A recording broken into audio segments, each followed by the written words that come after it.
Hello all. ఈరోజు కథ వచ్చేసి పేడ పురుగు సవాల్. ఈ కథ ప్రారంభం చేయబోయే ముందు ఒకవేళ మీరు మన ఛానల్ను న్యూగా విజిట్ చేస్తుంటే సబ్స్క్రైబ్ చేసుకోండి, బెల్ నోటిఫికేషన్ను ఆన్ చేయండి. అప్పుడు మన ఛానల్ అప్డేట్స్ అన్నీ మీకు అందుతాయి. ఈ కథ నచ్చితే వీడియోకు లైక్ అండ్ షేర్ చేయండి.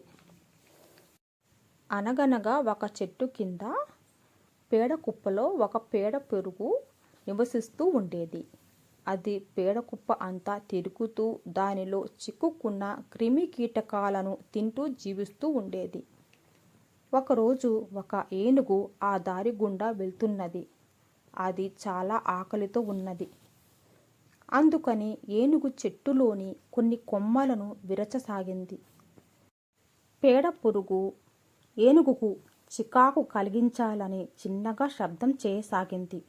కానీ బలవంతమైన ఏనుగు దాని శబ్దాన్ని ఏమాత్రం పట్టించుకోలేదు. పేడ కుప్ప చాలా రోజులది కావడంతో దాని నుండి వచ్చే భయంకర దుర్గంధాన్ని భరించలేకపోయింది ఏనుగు. ఏనుగు అక్కడి నుండి వెళ్ళిపోతూ ఉండగా పేడ పురుగు దాని దగ్గరకు ఎగురుతూ వచ్చి, "ఓ ఏనుగు, నీవు నేను చేస్తున్న శబ్దాన్ని విని భయపడుతున్నావు కదా, అందుకే ఇక్కడి నుండి వెళ్ళిపోతున్నావు అంతేనా? చూసావా, నేను నిన్ను నిజంగా ఎలా భయపెట్టానో" అని అన్నది. ఆ మాటలకు ఏనుగు నిజంగానే అడవి జంతువుల్లా మారిపోయింది. ఒక్కసారి తన తొండంతో గట్టిగా గాలి వదిలింది.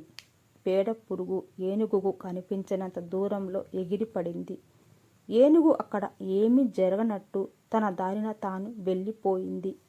నీతి: మనం ఏదైనా పని చేయడానికి ముందు ఆలోచించాలి. ఈ కథ నచ్చితే ఈ వీడియోకు లైక్ అండ్ షేర్ చేయండి. Thanks for watching.